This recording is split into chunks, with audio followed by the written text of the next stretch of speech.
Xavier Patrick 2வது ஆண்டு நினைவு, காணிகா சுவாமி மங்களமேரி, வினய் கிளென் பிறந்த நாள் நினைவு, வியாகுலமேரி, சாந்தா ராஜன், அருட்தந்தை ஆந்தனி பீட்டர், அருட்தந்தை கிளமெண்ட் ஃபிராங்க் இவர்கள் அனைவருடைய ஆன்ம இறைப்பாற்றுக்காகவும் ஒப்புக் கொடுக்கப்படுகின்றது. அவனமே இன்றைய நாள் நம் ஒவ்வொருவருடைய ஜெபங்களையும் கருத்துக்களையும் இறைவனுக்கு ஒப்புக் கொடுத்து இந்த திருப்பலி வழியாக அவருடைய துணையை கேட்டு ஜெபிப்போம்.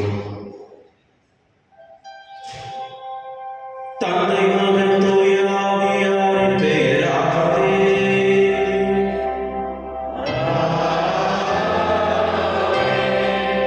நம் ஆண்டவராகிய இயேசு கிறிஸ்துவின் அருளும் கடவுளின் அன்பும் தூய ஆவியாரின் நட்புறவும் உங்கள் அனைவரோடும் இருப்பதாக.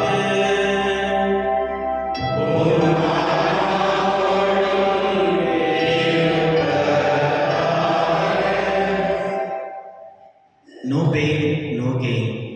இன்றைய இறை வழிபாடானது ஆண்டவராகிய இயேசு கிறிஸ்துவை எப்பேற்பட்ட கடவுளாக நாம் மனதில் கொண்டிருக்கின்றோம் என்பதை பற்றி சிந்திக்க அழைப்பு விடுக்கின்றது. நம்முடைய வாழ்க்கையானது 2 பாதைகளில் நாம் வழி நடத்தலாம். முதலாவது உலகளாவியலான பாதை.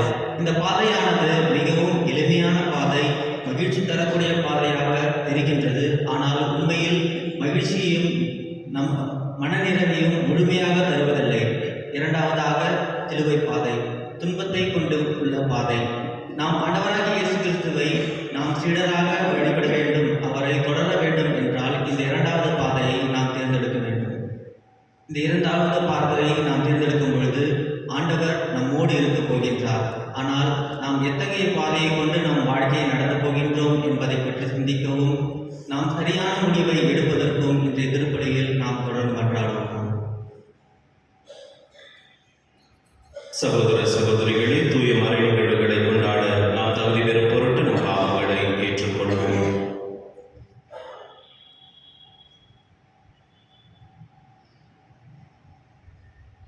எல்லாம் வல்ல இறைவனிடமும்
மன்றாடுவோமாக.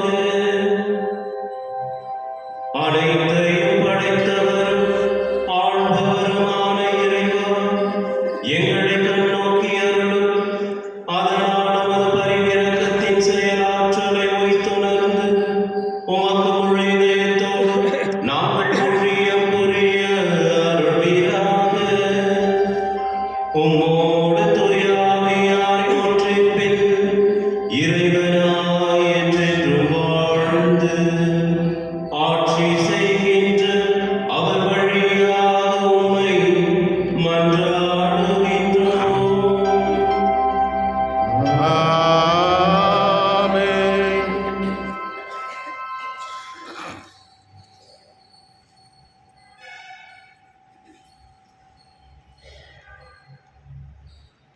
இறைவாக்கினர் எசையா நூலிலிருந்து இன்றைய முதல் வாசகம். ஆண்டவராகிய என் தலைவர் என் செவியை திறந்துள்ளார். நான் கிளர்ந்தெழவில்லை, விலகிச் செல்லவும் இல்லை. அடிப்போருக்கு என் முதுகையும் தாடியை பிடுங்குவோருக்கு என் தாடையையும் ஒப்புவித்தேன். நிந்தனை செய்வோருக்கும் காரி உமிழ்வோருக்கும் என் முகத்தை மறைக்கவில்லை. ஆண்டவராகிய என் தலைவர் துணை நின்றார். நான் அவமானம் அடையேன். என் முகத்தை கற்பாரை ஆக்கிக் கொண்டேன். இழிநிலையை நான் அடைவதில்லை என்று அறிவேன். நான் குற்றமற்றவன் என எனக்கு தீர்ப்பு வழங்குபவர் அருகில் உள்ளார். என்னோடு வழக்காடுபவர் எவன்? நாம் இருவரும் எதிரெதிரே நிற்போம். என் மீது குற்றம் சாட்டுபவன் எவன்? அவன் என்னை நெருங்கட்டும். இதோ ஆண்டவராகிய என் தலைவர் எனக்கு துணை நிற்கின்றார். நான் குற்றவாளி என தீர்ப்பிட யாரால் இயலும்? இது ஆண்டவர் வழங்கும் அருள்வாக்கு. இறைவா, உமக்கு நன்றி.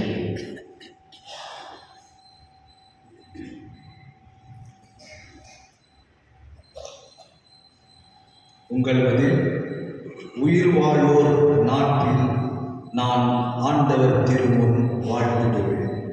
உயிர் வாழும் நாட்டில் நான் ஆண்டவர் திருமுன் வாழ்ந்திடுவேன்.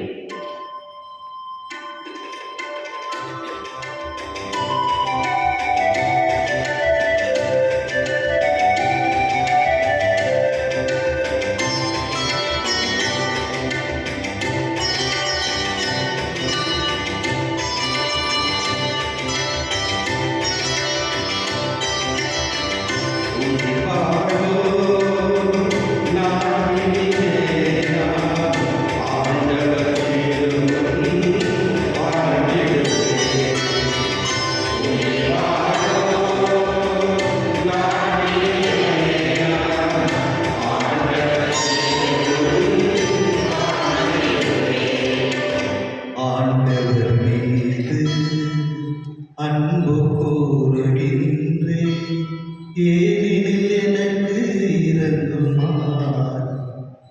நான் எழுப்பிய குரலை கேட்டருளினார்.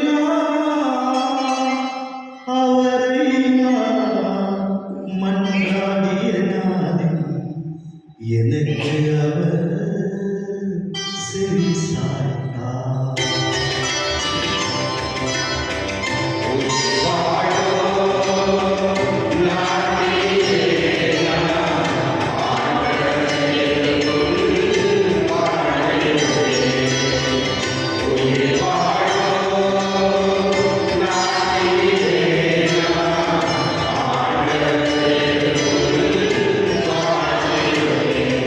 சாவின் கயிர்கள் என்னை பிடித்துக் கொண்டன.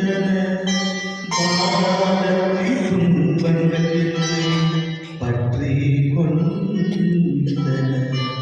துன்பம் துயரம் என்னை ஆட்கொண்டன. நான் ஆண்டவரது பெயரை தொழுவேன்.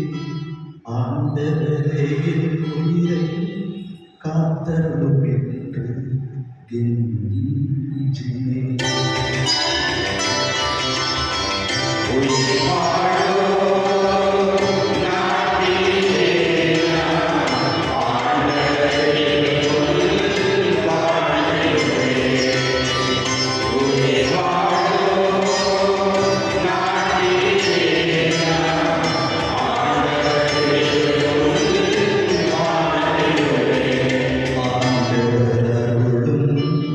நீதியும் கொண்ட நம் கடவுள் இரக்கம் உள்ளவர்.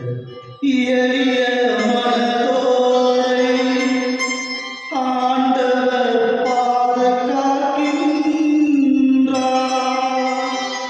நான் தாழ்த்தப்பட்ட போது எனக்கு மீட்பளித்தார்.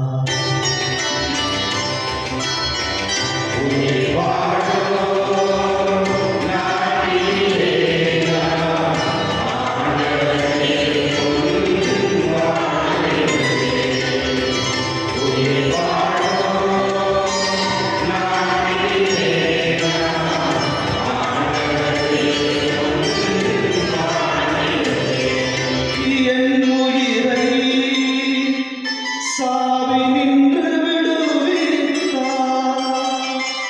என் கண் கலங்காதபடியும் என் கால்கள் இடராதபடியும் செய்தார். உயிர் வாழ்வு நாட்டில் நான் ஆண்டவர் திருமுன் வாழ்ந்திடுவேன். நான் ஆண்டவர் திருமுன் வாழ்ந்திடுவேன்.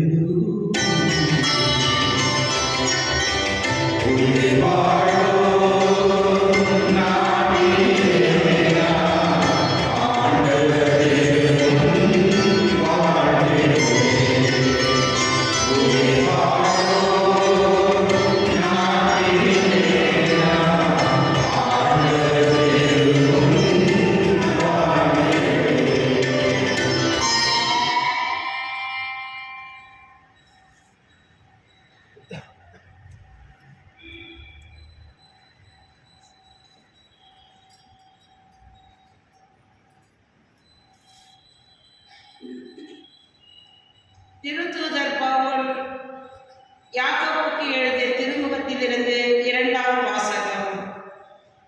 என் சகோதரர் சகோதரிகளே, தம்மிடம் நம்பிக்கை உண்டு என்று சொல்லும் ஒருவர் அதை செயல்களிலே காட்டாவிட்டால் அதனால் பயன் என்ன?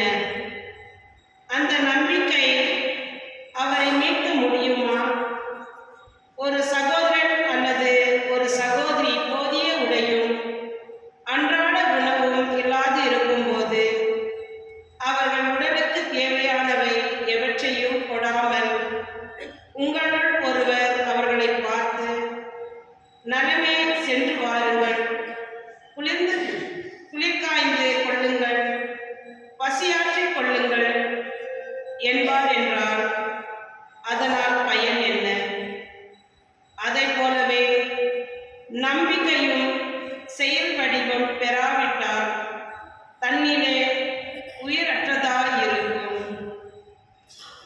ஆனால் ஒருவரிடம் நம்பிக்கை இருக்கும் போல இன்னொருவரிடம் செயல்கள் இருக்கின்றன என யாராவது சொல்லலாம். அதற்கு என்பதில் செயல்கள் இன்றி எவ்வாறு நம்பிக்கை கொண்டிருக்க முடியும் என காட்டுங்கள். நானும் என் செயல்களின் அடிப்படையில் நான் கொண்டுள்ள நம்பிக்கையை உங்களுக்கு காட்டுகிறேன். இது ஆண்டவர் வழங்கும் அருள்வாக்கு. இறைவா உமக்கு நன்றி.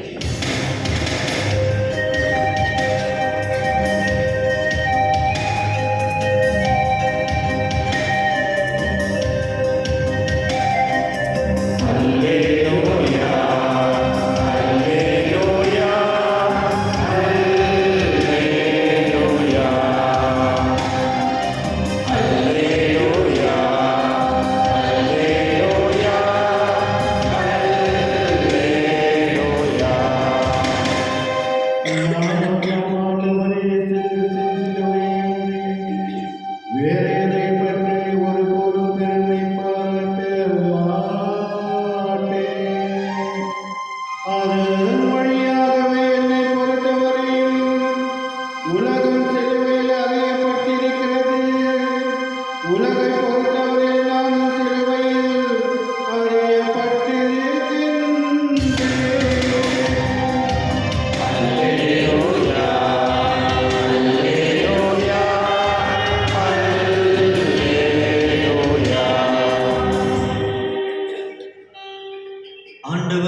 என மக்கள் சொல்கிறார்கள் என்று கேட்டார்.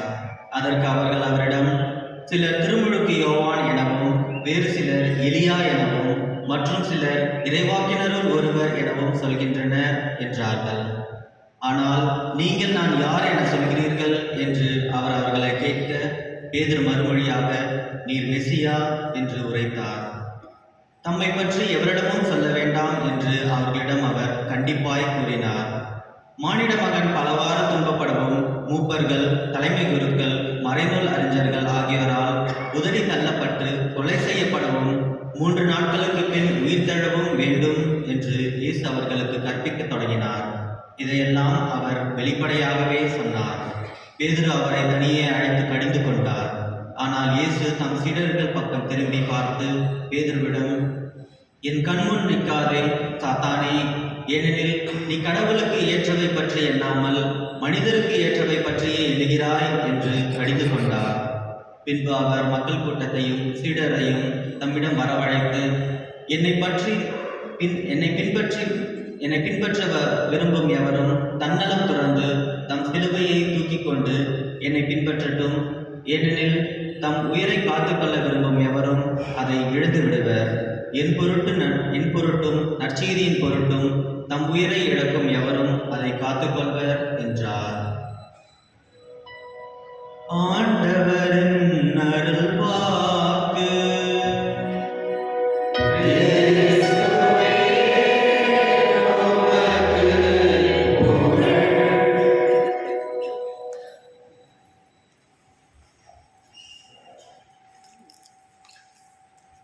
கிறிஸ்தியேசுவில் அன்புமிக்க சகோதர சகோதரிகளே,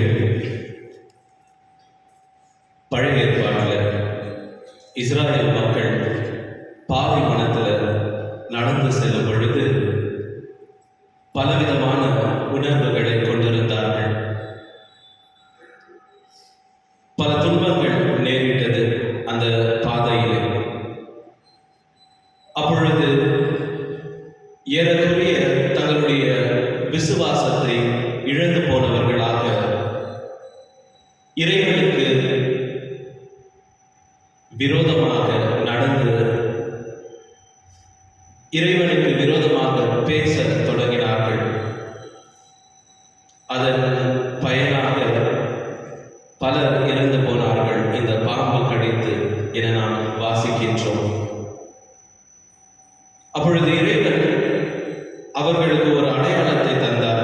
அவர்கள் மனம் மாறி மீண்டுமாக இறைவனை பற்றி கொள்ளும் பொழுது, மன்னிப்பு கேட்கும் பொழுது ஒரு அடையாளத்தை தந்தார். ஒரு பிரான்ஸ் ஸ்னேக், வெங்கல பாம்பு ஒன்று. அதை வைத்துவிட்டு பாம்பு கடித்தவர் யாராக இருந்தாலும் அதை பார்த்தால் குணமாவார் என்று நிகழ்ந்தது. அன்று இறைவன் கொடுத்தது வெறும் ஒரு அடையாளம் மட்டுமல்ல, எப்பொழுதெல்லாம் நம் வாழ்வில் துன்பங்களும் நேர்மாறான விஷயங்களும் நடக்கின்றதோ அப்பொழுதெல்லாம் நாம் உற்று நோக்க ஒரு இடமும் ஒருவர் இருந்தார். அது இறைவன் தான். இந்த ஒரு கருத்தை இறை மக்கள் நாம் ஆழமாக நம்முடைய உள்ளத்தில் பதிக்க வேண்டும். நம்முடைய வாழ்வின் பயணம் அனைத்தும் நம்மை ஒன்றை நோக்கியே அழைத்து செல்ல வேண்டும். நம் பார்வைகள் அனைத்தும் இறைவன் மீது இருக்க வேண்டும். இந்த ஒரு பாடத்தை தான் இன்றைய 3 இறை வார்த்தைகளும் நமக்கு கற்பிக்கின்றது. இறைவன் மீது கொண்டிருக்கும் பார்வை நம்மை இளைப்பாற செய்யும்.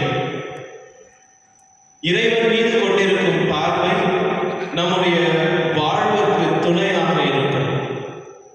இறைவன் மீது கொண்டிருக்கும் பார்வை நம்மை அர்த்தமுள்ள வாழ்வை வாழ்வதற்கு தூண்டும்.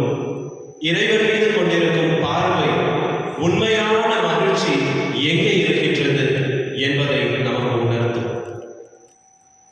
3 வார்த்தைகளை பார்க்கும் பொழுது, இறை வாசகங்கள், இன்று நமக்கு கொடுக்கப்பட்ட வாசகங்களை பார்க்கும் பொழுது, இசையா இறைவாக்கினருடைய நூலிலிருந்து எடுக்கப்பட்ட முதல் வாசகம், துன்புறும் ஊழியன் தன்னுடைய அனைத்து துன்பங்களையும் பார்க்கும் பொழுது, எனக்கு எதிராக வழக்கு பதிப்பவர் யார்? எனக்கு எதிராக நின்று என்னை குற்றம் சுமத்துபவர் யார்? என்னை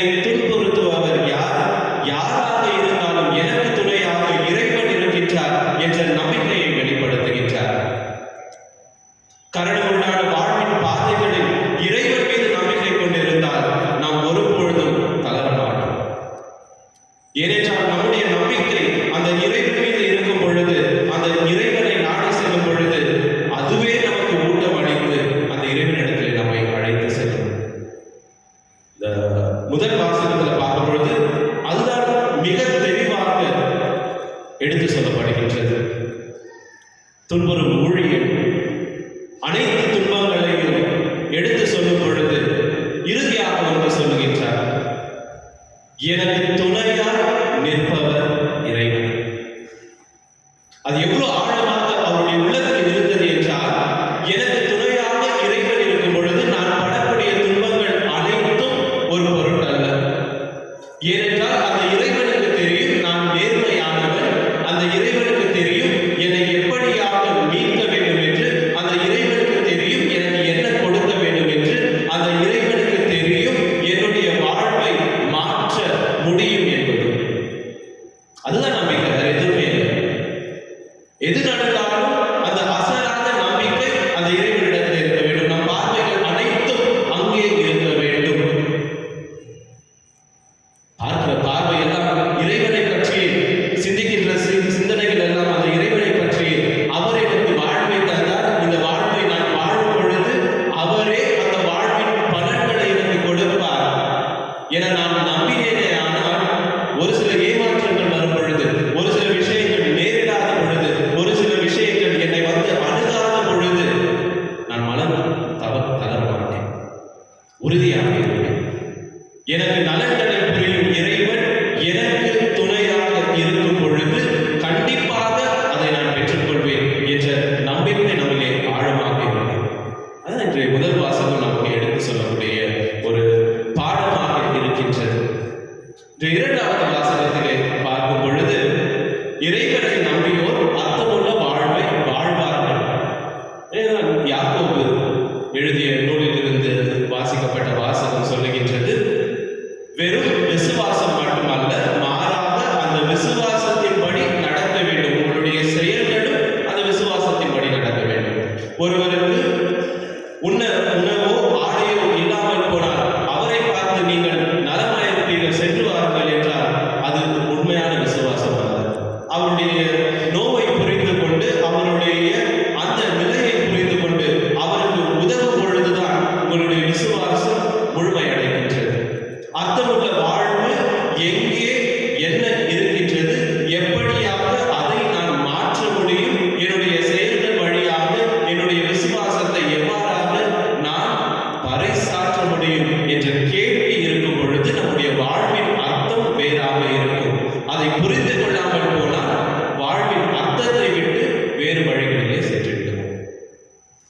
இறைவன் நம்மை அழைத்திருப்பது வேறு வழியில் செல்ல அல்ல, மாறாக அவர் காட்டும் வழியில் செல்ல. எங்கெல்லாம் தேவை இருந்ததோ, எங்கெல்லாம் அதிசயங்கள் தேவைப்பட்டதோ, எங்கெல்லாம் ஆறுதல் தேவைப்பட்டதோ, யாருக்கெல்லாம் அந்த குணம் தேவைப்பட்டதோ அங்கெல்லாம் அந்த ஆண்டவர் செய்தார். அதை அனைத்தும் செய்யாமல் என்னுடைய பணி வெறும் இறைவார்த்தையை பறைசாற்ற என்று அவர் செல்லவில்லை. அந்த இறைவார்த்தையை பறைசாற்றும் பொழுது தேவைப்பட்டவர்களுக்கு உதவினார், உணவில்லாதவர்களுக்கு உணவு கொடுத்தார், உடல்நலம் அல்லாதவர்களுக்கு உடல்நலத்தை தந்து அனைத்தையும் செய்தார். விசுவாசமும் செயல்களும் ஒன்றாக இருந்த காரணத்தினால் அவரை பார்த்த அனைவரும் சொன்னார்கள், இந்த ஒரு போதனை நாங்கள் பரிசாயர்களிடம் சதுசாயர்கள் அவர்களிடம் கேட்டதை விட வேறாக இருக்கின்றது, அதிகாரம் கொண்ட போதனையாக இருக்கின்றது, மக்களுடைய நலனை விரும்பக்கூடிய போதனையாக இருந்தது என மக்கள் அவரை பார்த்து சொல்லும் பொழுதெல்லாம் அவர் நற்செய்தியை பறைசாற்றும் பொழுது அதனை செயல் வழியாகவும் கூட காட்டினார். அவரோடு இருந்த யாக்கோபு திருத்தூதர் அதேதான் இன்றைய இரண்டாவது வாசகத்திலே நமக்கு சொல்லுகின்றார். உங்கள் விசுவாசம் உங்கள் செயல் வழியாக நீங்கள் எப்பொழுது செய்கின்றீர்களோ அப்பொழுதுதான் நீங்கள் அர்த்தமுள்ள விசுவாசத்தை கடைபிடித்திருக்கிறீர்கள், அர்த்தமுள்ள விசுவாசத்தை வாழ்ந்து கொண்டிருக்கிறீர்கள். அந்த செயல் வடிவிலே நம்முடைய அன்பும் அக்கறையும் காட்டாமல் போனால் நாம் ஆண்டவர் காட்டிய வழியை விட்டு வேறு வழியிலே சென்று கொண்டிருக்கின்றோம் என்பது அர்த்தம். இந்த வாழ்வில் நம்முடைய ஒவ்வொரு நாளையும் ஒவ்வொரு நிகழ்வையும் நாம் பார்க்கும் பொழுது எவ்வாறாக நம்முடைய விசுவாசத்தை நாம் எடுத்துரைத்திருக்கின்றோம் என்ற கேள்வியை இன்றைய இரண்டாவது வாசகம் வைக்கும் பொழுது நற்செய்தி வாசகம் இது அனைத்தையும் முழுமைப்படுத்துகின்றது. என்னை பற்றி மக்கள் என்ன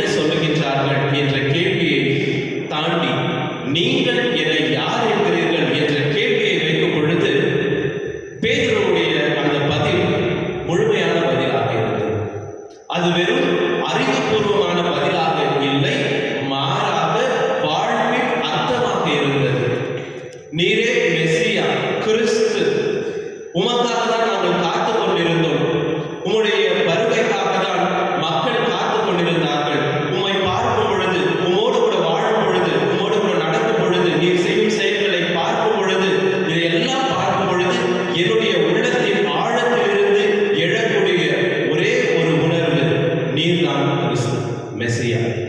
வரவிருப்பவர் நீர்தான். ஏனென்றால் உன்னுடைய செயல்களும் சொற்களும் அதே தான் எனக்கு உணர்த்துகின்றது. முழுமையான விசுவாசம். இதை சொல்லும் பொழுது பேதுரு அறிவுபூர்வமாக யோசிக்கவில்லை. எந்த பதிலை சொல்ல வேண்டும்? ஒரு சிலர் சொன்னார்கள், இறைவாக்கினர் எசேக்கியா, எசாயா இறைவாக்கினர், இல்ல திருமுழுக்கு யோவான் என சொல்லும் பொழுது, நீங்கள் யார் என சொல்லுகின்றீர்கள் என சொல்லும் பொழுது, நீர்தான் கிறிஸ்து என சொல்லுகின்றார்.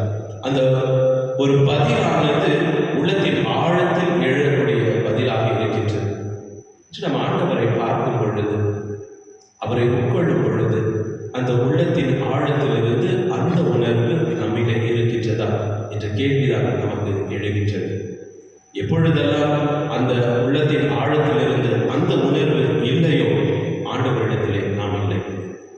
கிறிஸ்தேசுவில் மிக்க சகோதர சகோதரிகளே, எனவேதான் ஆண்டவர் பேதுரு மீண்டுமாக அந்த பதிலை சொல்லும் பொழுது, அவர் துன்புற வேண்டும் என ஆண்டவர் சொல்லும் பொழுது, இது உங்களுக்கு நேரிடாதபடி இருக்கட்டும் என சொல்லும் பொழுது, இது என்னுடைய பார்வை அல்ல, என்னை உணர்ந்தவர் பேசக்கூடிய வார்த்தை அல்ல என்று கடிந்து கொள்ளுகின்றார். இயேசுவில் சகோதர சகோதரிகளே, இன்றைய நாள் இந்த 3 இறை வார்த்தைகளும் நம்மை அழைக்கின்றது ஒரே ஒரு காரணம். நம்முடைய சிந்தனை, செயல், நோக்கம், பார்வை அனைத்தும் கிறிஸ்துவின் மீது இருக்கட்டும். கிறிஸ்துவின் மீது நம்முடைய பார்வை இருக்கும் பொழுது நம்முடைய சிந்தனை, சொல், செயல் அனைத்தும் அவரை போல இருக்கட்டும். அவரை பெற்றுக்கொண்ட நாம் அவரை போல வாழ்ந்தால் அதுவே பேரின்பம், அதுவே நிலைவாழ்வு. அத்தகைய ஒரு பேரின்பத்தை இறைவன் உங்கள் ஒவ்வொருவருக்கும் நாள்தோறும் தந்திடவும், உங்களை அவர் வழியில் நடத்திடவும் நம் அனைவரும் இணைந்து திருவலையிலே ஜெபிப்போம்.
நம்பிக்கை நிறைந்தவர்களாக நம்முடைய ஜெபங்களையும் விண்ணப்பங்களையும் ஆண்டவர் திருமுன் சமர்ப்பித்து ஜெபிப்போம்.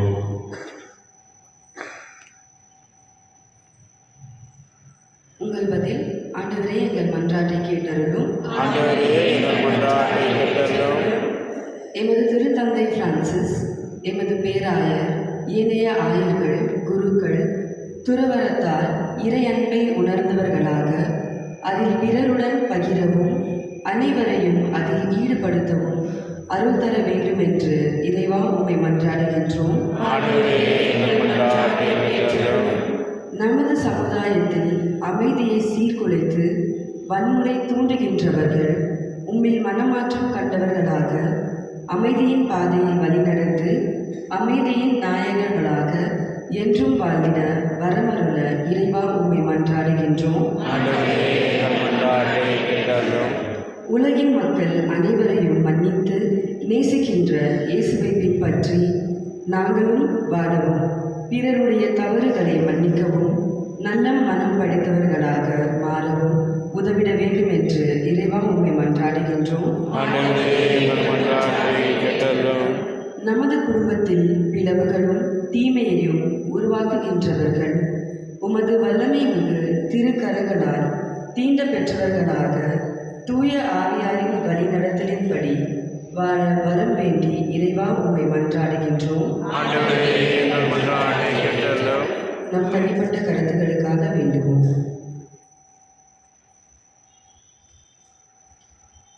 எங்கள் அன்பு தந்தை இறைவா, கும்பிளைகளாக நாங்களும் திருமுனை எழுப்பிய எங்கள் ஜெபங்களை கேட்டு நாள்தோறும் எங்களுக்கு துணையாக இருந்து உம்முடைய வழிகளிலே நாங்கள் நடக்க செய்தருளும். எங்களுக்கு தேவையான அனைத்தையும் நீர்தாமே தந்து ஒவ்வொரு நாளும் எங்களை வழி நடத்தியருளும். எங்கள் ஜெபங்கள் அனைத்தையும் எங்கள் ஆண்டவர் கிறிஸ்து வழியாக மன்றாடுகிறோம்.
சகோதர சகோதரிகளே, என்னுடைய உங்களுக்குமான இந்த பலி எல்லாம் வல்ல தந்தையாக இறைவனுக்கு ஏற்றதாகும்படி மன்றாடுங்கள்.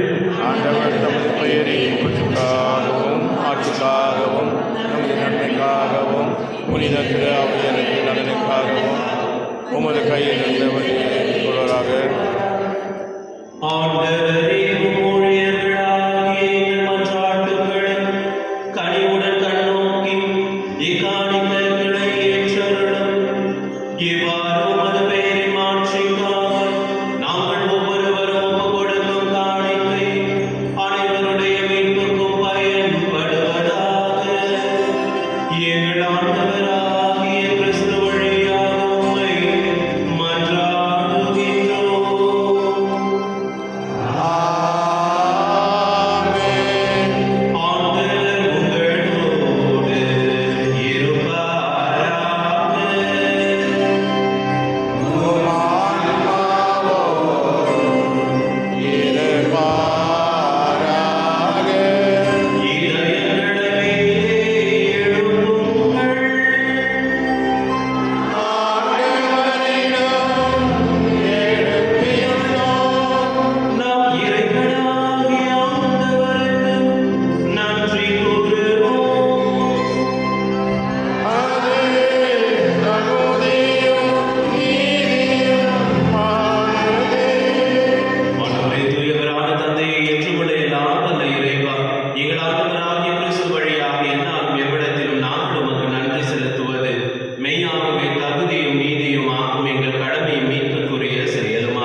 விண்ணகமும் மன்னகமும் உமது மாட்சியால் நிறைந்துள்ளன. உன்னதங்களிலே ஒசானா. ஆண்டவர் பெயரால் வருகின்றவர் ஆசீர் பெற்றவர். உன்னதங்களிலே ஒசானா.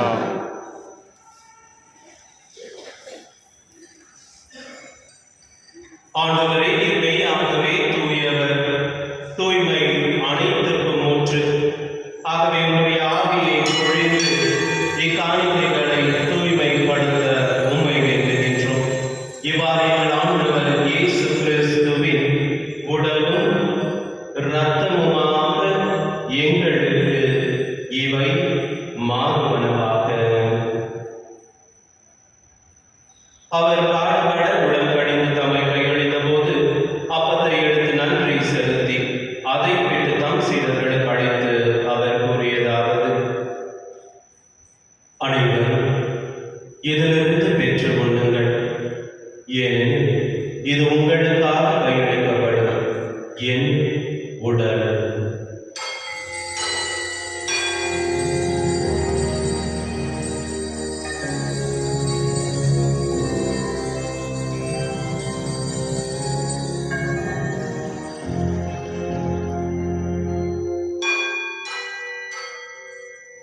அவனுமே இரவு விருந்தை அருந்திய பின் கிண்ணத்தையும் எடுத்து மீண்டும் உமக்கு நன்றி கூறி தம் சீடர்களுக்கு அளித்து அவர் கூறியதாவது: அனைவரும் இதிலிருந்து பெற்று பருகுங்கள், ஏனெனில் இது புதிய நிலையான உடன்படிக்கைக்குரிய என் இரத்தத்தின் கிண்ணம். இது பாவ மன்னிப்புக்கென்று உங்களுக்காகவும் பலருக்காகவும் சிந்தப்படும். இதை என் நினைவாக செய்யுங்கள்.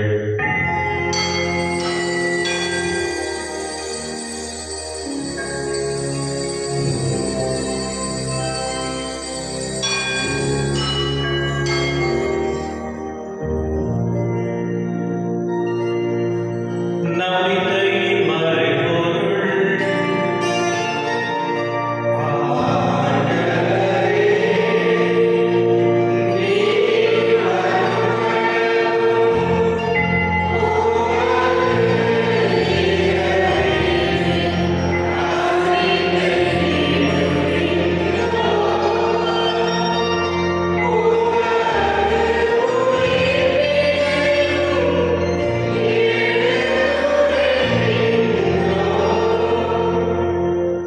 ஆண்டவரே, நாங்கள் கிறிஸ்துவின் இறப்பினையும் உயிர்ப்பினையும் நினைவு கூர்ந்து வாழ்வதரும் அப்பத்தையும் மீட்பளிக்கும் கிண்ணத்தையும் உமக்கு ஒப்புக் கொடுக்கின்றோம். உம் திருமுன் நின்று உமக்கு ஊழியம் புரிய தகுந்தவர்கள் என எங்களை ஏற்றுக்கொண்டீர். எனவே உமக்கு நன்றி செலுத்துகின்றோம். மேலும் கிறிஸ்துவின் உடலிலும் இரத்தத்திலும் பங்கு கொள்ளும் எங்களை தூய ஆவியால் ஒன்று சேர்க்க வேண்டும் என உம்மை தாழ்மையுடன் மன்றாடுகிறோம். ஆண்டவரே, உலகெங்கும் பரவியிருக்கும் உமது திரு அவையை நினைவு கூர்ந்தருளும்.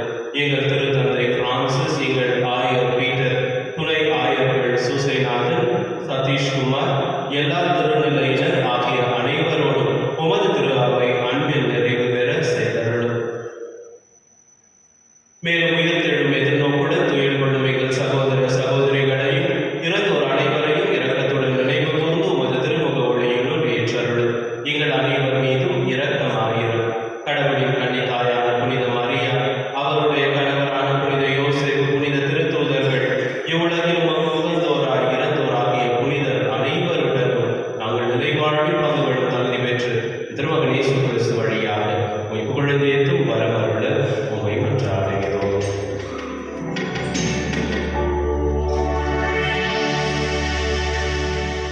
இவர் வழியாக இவரோடு இவரில் எல்லாம் வல்ல இறைவனாகிய தந்தையே, தூய ஆவியாரின் ஒன்றிப்பில் எல்லா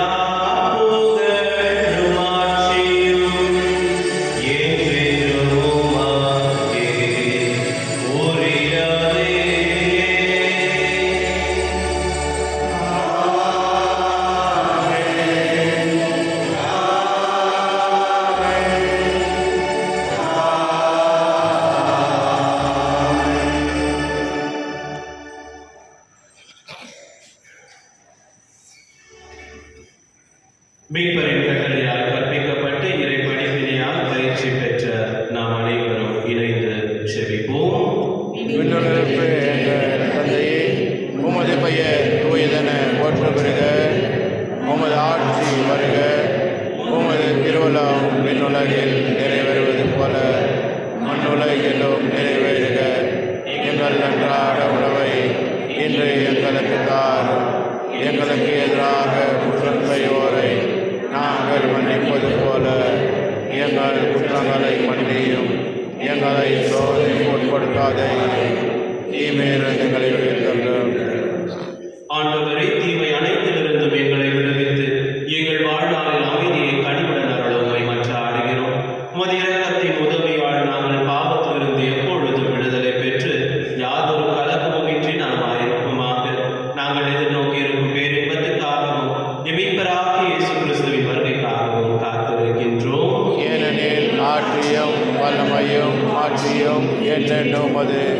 ஆண்டவரே இயேசு கிறிஸ்துவே, அமைதியை உங்களுக்கு விட்டு செல்கின்றேன், என் அமைதியை உங்களுக்கு அளிக்கின்றேன் என்றும் திருத்தூதர்களுக்கு மொழிந்தீர். எங்கள் பாவங்களை பாராமல் உமது திரு அவையின் நம்பிக்கையை கண்ணோக்கி உமது திருவுளத்துக்கு ஏற்ப அதற்கு அமைதியை ஒற்றுமைப்படுத்தல்வீராக. என்றென்றும் வாழ்ந்து ஆட்சி செய்கின்றவர் நீரே. ஆமென். ஆண்டவருடைய அன்பும் அமைதியும் உங்களோடு என்றும் இருப்பதாக. ஆன்மாவோடும் இருப்பதாக. ஒருவருக்கொருவர் அமைதியை பகிர்ந்து கொள்வோம். உலகின் பாவங்களை போக்கும் இரண்டின் செம்மறியே, எம்மேல் இரக்கம் வையும். உலகின் பாவங்களை போக்கும் இரண்டின் செம்மறியே, எம்மேல் இரக்கம் வையும். உலகின் பாவங்களை போக்கும் இரண்டின் செம்மறியே, எமக்கு அமைதி அருளும்.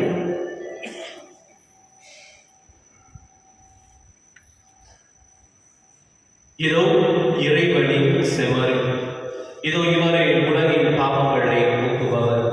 செமரில் இருந்து படைப்பு பெற்றோர், பேறு பெற்றோர்.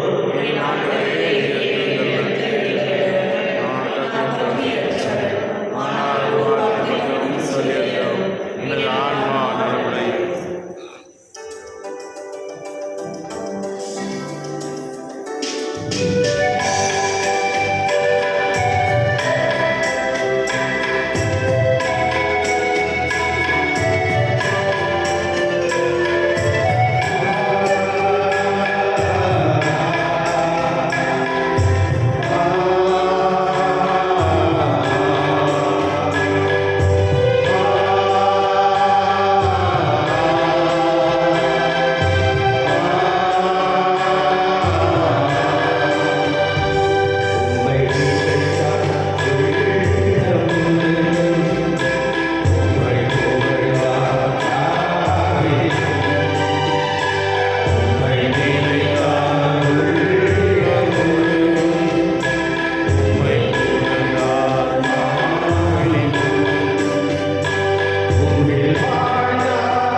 விண்ணக தந்தையே, உம் திருமகனும் என் சகோதரனுமாகிய இயேசு கிறிஸ்துவில் நீர் எங்களுக்கு வழங்கிய நம்பிக்கையையும் தூய ஆவியார் வழியாக எங்கள் இதயங்களில் நீர் பற்றியது செய்த பிறர் அன்பு தொடரும் உமது வரவின் வருகைக்கான எதிர்நோக்கை எங்களில் தட்டி எழுப்புவதாக.